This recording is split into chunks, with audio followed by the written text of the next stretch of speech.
Arcángel Clan. Marx ha muerto.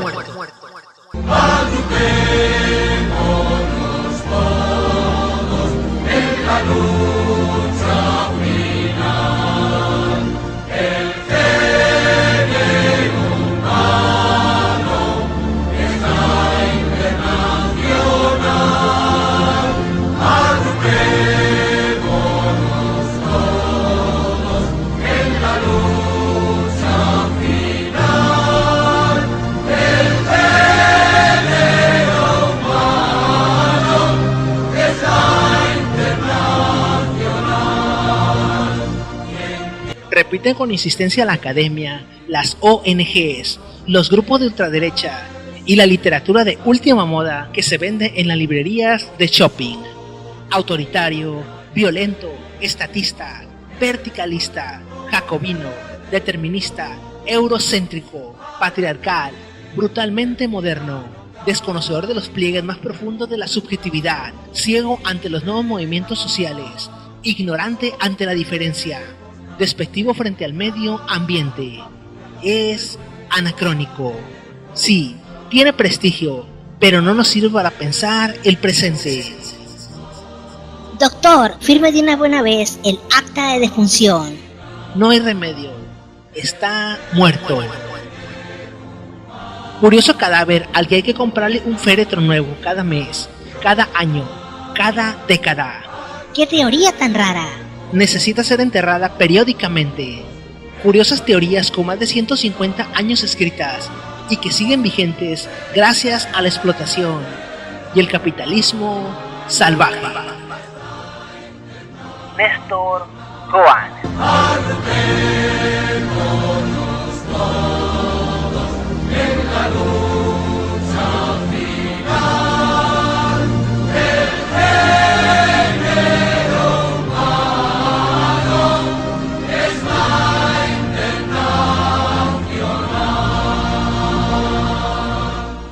En la década de los 90, Hans Steinmeier, que fue presidente del Bundesbank, le dijo a los dirigentes europeos en su cara lo siguiente: ustedes, señores políticos, tienen que acostumbrarse a obedecer los dictados de los mercados. Eso ha pasado. Todos los que han empezado a tomar estas medidas han dicho porque lo dicen los mercados. ¿Se han dado ustedes cuenta de que esto lesiona el principio democrático? ¿Quién elige a los mercados? A los dirigentes los elegimos nosotros. ¿Quién elige a los bancos, a las agencias de rating, a los fondos de inversión? Antes de hablar de los impuestos, si suben unos u otros, convendría sentar y dejar las cosas claras. Está en riesgo el sistema democrático. Los que no se presentan a elecciones dicen por nosotros lo que hay que hacer, contra nosotros. Se lo dicen a los gobiernos y los gobiernos lo acatan. Este es el primer problema que creo que tenemos en esta mesa. Qué pena solamente tener 59 segundos, porque por parte de Bernardo de Quirós se ha presentado el problema. Él plantea que la economía está por encima de la política. No, la economía también es política y él tiene ideas políticas. Y aquí hay dos economistas con ideas político-económicas distintas. Por tanto, hay que mojarse y no plantear la economía como una ley que está fuera de las decisiones de los seres humanos. Pero ya que hablamos de historia, recordemos una cosa: Keynes, y no es mi modelo, Keynes le metió mano al capital con el beneplácito del capital porque sabía que tenía que salir. Se llegó a agravar hasta el 95% y se salió. Por tanto, el dinero donde está, ganado además por el beneficio, por el trabajo, pero también porque ha habido una gente, los trabajadores, que han creado lo que se llama plusvalor. La riqueza, el origen está en el trabajador, en la gente que trabaja y crea riqueza. Y esos son los que lo pagan siempre, con la historia del mercado, la economía, como si fuese una ciencia asexuada. No lo es.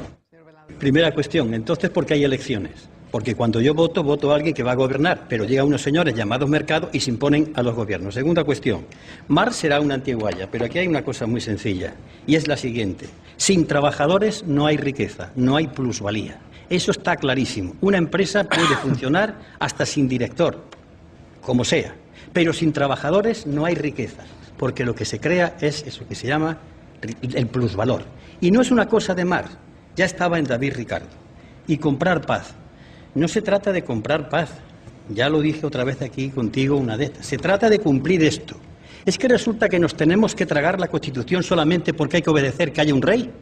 ¿Para qué sirven los artículos? ¿Para qué sirven los derechos humanos que hablan de un puesto de trabajo seguro? ¿Es papel mojado? ¿Es que los mercados están por encima de esto?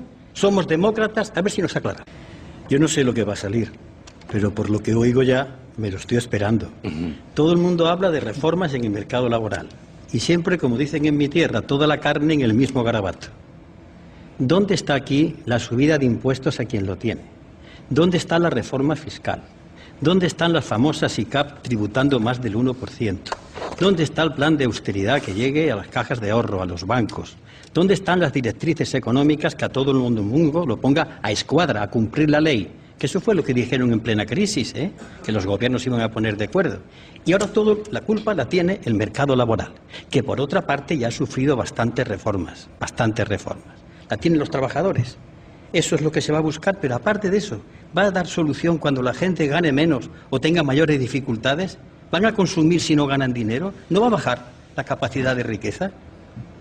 No lo acuerdan los gobernantes que sí han sido votados.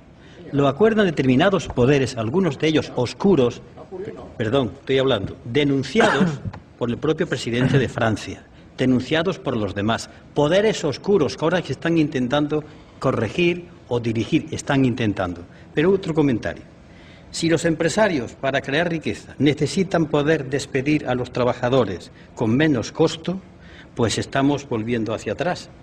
A no ser que cambiemos el diafragma hacia qué tipo de economía podemos orientarnos sin caer en ningún exceso que sería mal visto por aquí, pero no nos cuestionamos que podemos estar en una crisis sistémica del propio sistema, que estamos manejando conceptos anticuados, porque si todo es que los trabajadores a la calle, a despedirlos y con menos indemnización, hemos vuelto al siglo XIX. ¿Esto es lo moderno? Para empezar, dirigirse a los españoles y decirle la verdad de la gravedad de la crisis. No hemos terminado todavía la crisis, ni se ve que tenga todavía fondo. En segundo lugar, señalar los responsables de la situación en la que estamos. Las alegrías a la hora de vender sector público, el pelotazo, las jugadas de bolsa de vender todo lo que se pueda vender, los negocios sin escrúpulos algunos, la quiebra del sistema financiero. En tercer lugar, decirle a los españoles que vamos a intentar pasar de una sociedad basada en las rentas a una sociedad basada en el trabajo. Y en cuarto lugar, cogerse el título séptimo de la Constitución para empezar diciendo que toda la riqueza del país, sea cual fuere su titularidad, está subordinada al interés general. Y a partir de ahí, los poderes públicos planifican esa economía, indicando por dónde tiene que ir, buscando el primer objetivo, la creación de empleo. ¿Qué es lo más urgente? Lo primero es empleo. Si no hay trabajadores que ganan un sueldo mensual, no pueden comprar. Y si no compran, no hay empresa que valga, porque no pueden vender. Lo que pasa es que en nuestro lenguaje, cuando he dicho al principio que hay que decir la verdad, hablamos de crisis, pero la crisis tiene unos responsables. Ha sido una crisis financiera empezando en la banca estadounidense y además ha entrado en las demás bancas. Cuando hablamos de mercado, los mercados tienen nombre y apellidos. En España en concreto hay 1.400 personas que están en los centros de poder económico, con sus nombres y apellidos. No digamos los mercados, sino situemos en personas en concreto. Lo primero es crear empleo. Sin empleo no hay mercado, sin empleo no hay producto, sin empleo no hay economía. Y al no crear empleo se genera déficit, porque es la falta de empleo la que crea el déficit, y no al contrario.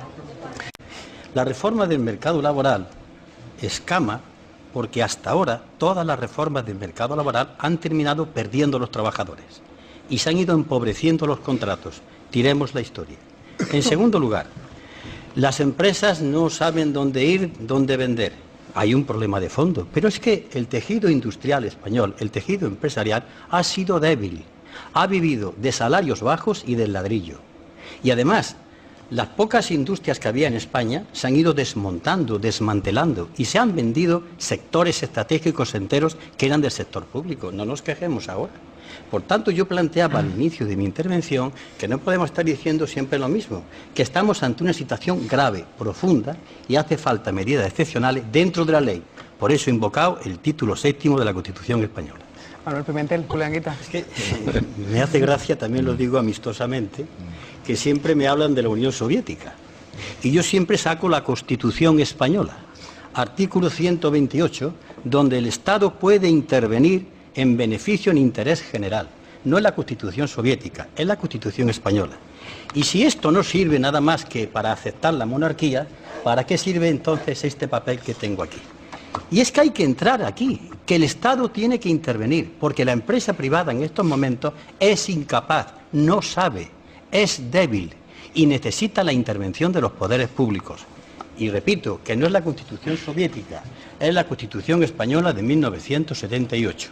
A ella me atengo, de ella hablo y propongo en base a la misma. Todo se le hace ascos, pero después están todos como vírgenes piadosas en la cola para pedirle que intervenga, hasta en Estados Unidos. El 60% del déficit que hay en España se lo han consumido las ayudas que el Estado le ha prestado a la banca y a los menos recursos que se integran y se ingresan. Por tanto, tiene sus responsables, sus nombres y apellidos.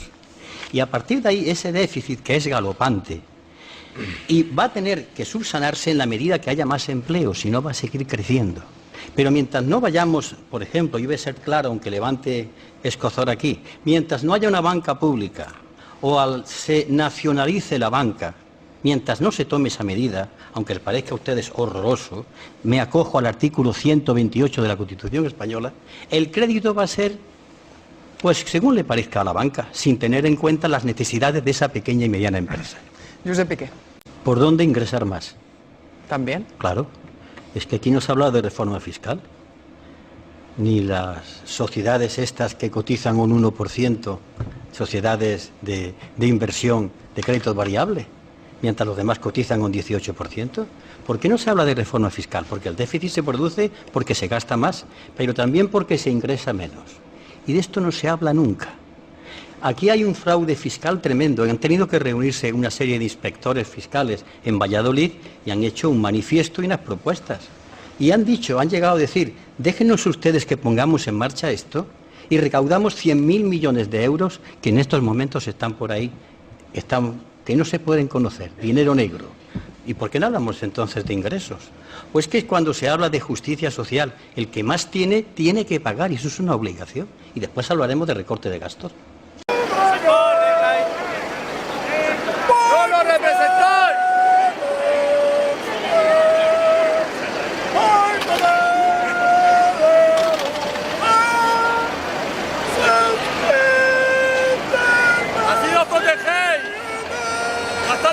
Nuestro dinero. A esto nos obligáis. A esto nos obligan los políticos.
Repiten con insistencia la academia, las ONGs, los grupos de ultraderecha y la literatura de última moda que se vende en las librerías de shopping.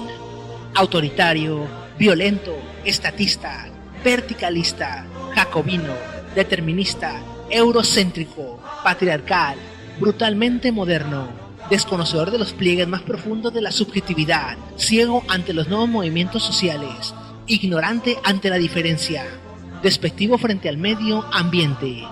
Es anacrónico. Sí, tiene prestigio, pero no nos sirve para pensar el presente.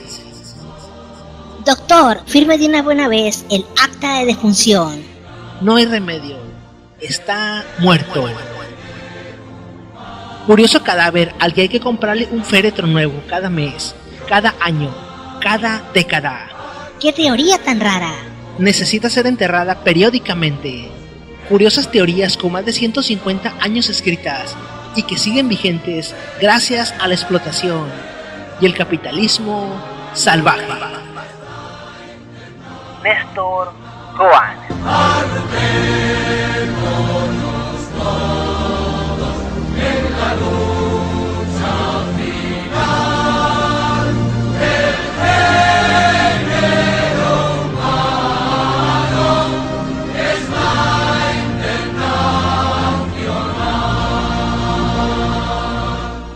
En la década de los 90, Hans-Tien Meyer, que fue presidente del Bundesbank, le dijo a los dirigentes europeos en su cara lo siguiente: ustedes, señores políticos, tienen que acostumbrarse a obedecer los dictados de los mercados.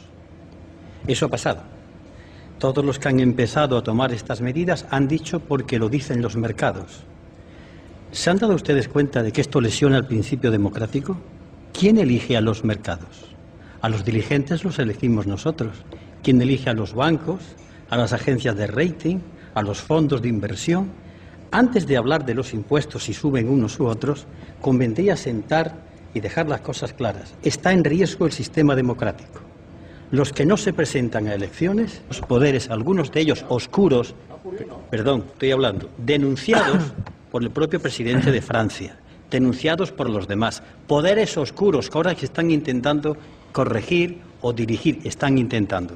Pero otro comentario: si los empresarios, para crear riqueza, necesitan poder despedir a los trabajadores con menos costo, pues estamos volviendo hacia atrás, a no ser que cambiemos el diafragma hacia qué tipo de economía podemos orientarnos sin caer en ningún exceso que sería mal visto por aquí, pero no nos cuestionamos que podemos estar en una crisis sistémica del propio sistema, que estamos manejando conceptos anticuados, porque si todo es que los trabajadores a la calle, a despedirlos y con menos indemnización, hemos vuelto al siglo XIX. ¿Esto es lo moderno? Para empezar, dirigirse a los españoles y decirle la verdad de la gravedad de la crisis. No hemos terminado todavía la crisis, ni se ve que tenga todavía fondo. En segundo lugar, señalar los responsables de la situación en la que estamos. Las alegrías a la hora de vender sector público, el pelotazo, las jugadas de bolsa de vender todo lo que se pueda vender, los negocios sin escrúpulos algunos, la quiebra del sistema financiero. En tercer lugar, decirle a los españoles que vamos a intentar pasar de una sociedad basada en las rentas a una sociedad basada en el trabajo. Y en cuarto lugar, cogerse el título 7º de la Constitución para empezar diciendo que toda la riqueza del país, sea cual fuere su titularidad, está subordinada al interés general. Y a partir de ahí, los poderes públicos planifican esa economía, indicando por dónde tiene que ir, buscando el primer objetivo, la creación de empleo. ¿Qué es lo más urgente? Lo primero es empleo. Si no hay trabajadores que ganan un sueldo mensual, no pueden comprar. Y si no compran, no hay empresa que valga, porque no pueden vender. Lo que pasa es que en nuestro lenguaje, cuando he dicho al principio que hay que decir la verdad, hablamos de crisis, pero la crisis tiene unos responsables. Ha sido una crisis financiera empezando en la banca estadounidense y además ha entrado en las demás bancas. Cuando hablamos de mercado, los mercados tienen nombre y apellidos. En España en concreto hay 1.400 personas que están en los centros de poder económico, con sus nombres y apellidos. No digamos los mercados, sino situemos en personas en concreto. Lo primero es crear empleo. Sin empleo no hay mercado, sin empleo no hay producto, sin empleo no hay economía. Y al no crear empleo se genera déficit, porque es la falta de empleo la que crea el déficit, y no al contrario. La reforma del mercado laboral escama porque hasta ahora todas las reformas del mercado laboral han terminado perdiendo los trabajadores y se han ido empobreciendo los contratos. Tiremos la historia. En segundo lugar, que han creado lo que se llama plusvalor. La riqueza, el origen está en el trabajador, en la gente que trabaja y crea riqueza. Y esos son los que lo pagan siempre, con la historia del mercado, la economía, como si fuese una ciencia asexuada. No lo es. Primera cuestión, entonces, ¿por qué hay elecciones? Porque cuando yo voto, voto a alguien que va a gobernar, pero llegan unos señores llamados mercados y se imponen a los gobiernos. Segunda cuestión, Marx será una antiguaya, pero aquí hay una cosa muy sencilla, y es la siguiente. Sin trabajadores no hay riqueza, no hay plusvalía. Eso está clarísimo. Una empresa puede funcionar hasta sin director, como sea, pero sin trabajadores no hay riqueza, porque lo que se crea es eso que se llama el plusvalor. Y no es una cosa de Marx, ya estaba en David Ricardo. Y comprar paz. No se trata de comprar paz, ya lo dije otra vez aquí contigo una de estas, se trata de cumplir esto. Es que resulta que nos tenemos que tragar la Constitución solamente porque hay que obedecer que haya un rey. ¿Para qué sirven los artículos? ¿Para qué sirven los derechos humanos que hablan de un puesto de trabajo seguro? ¿Es papel mojado? ¿Es que los mercados están por encima de esto? ¿Somos demócratas? A ver si nos aclaran. Yo no sé lo que va a salir, pero por lo que oigo ya me lo estoy esperando. Todo el mundo habla de reformas en el mercado laboral. Y siempre, como dicen en mi tierra, toda la carne en el mismo garabato. ¿Dónde está aquí la subida de impuestos a quien lo tiene? ¿Dónde está la reforma fiscal? ¿Dónde están las famosas ICAP tributando más del 1%? ¿Dónde está el plan de austeridad que llegue a las cajas de ahorro, a los bancos? ¿Dónde están las directrices económicas que a todo el mundo lo ponga a escuadra, a cumplir la ley? Que eso fue lo que dijeron en plena crisis, que los gobiernos iban a poner de acuerdo. Y ahora la culpa la tiene el mercado laboral, que por otra parte ya ha sufrido bastantes reformas. La tienen los trabajadores. Eso es lo que se va a buscar, pero aparte de eso, ¿va a dar solución cuando la gente gane menos o tenga mayores dificultades? ¿Van a consumir si no ganan dinero? ¿No va a bajar la capacidad de riqueza? No lo acuerdan los gobernantes que sí han sido votados. Lo acuerdan determinados poderes, algunos de ellos oscuros, denunciados por el propio presidente de Francia, denunciados por los demás, poderes oscuros que ahora se están intentando corregir o dirigir, están intentando. Pero otro comentario. Si los empresarios, para crear riqueza, necesitan poder despedir a los trabajadores con menos costo, pues estamos volviendo hacia atrás. A no ser que cambiemos el diafragma hacia qué tipo de economía podemos orientarnos sin caer en ningún exceso que sería mal visto por aquí, pero no nos cuestionamos que podemos estar en una crisis sistémica del propio sistema, que estamos manejando conceptos anticuados, porque si todo es que los trabajadores a la calle, a despedirlos y con menos indemnización, hemos vuelto al siglo XIX. ¿Esto es lo moderno? Para empezar, dirigirse a los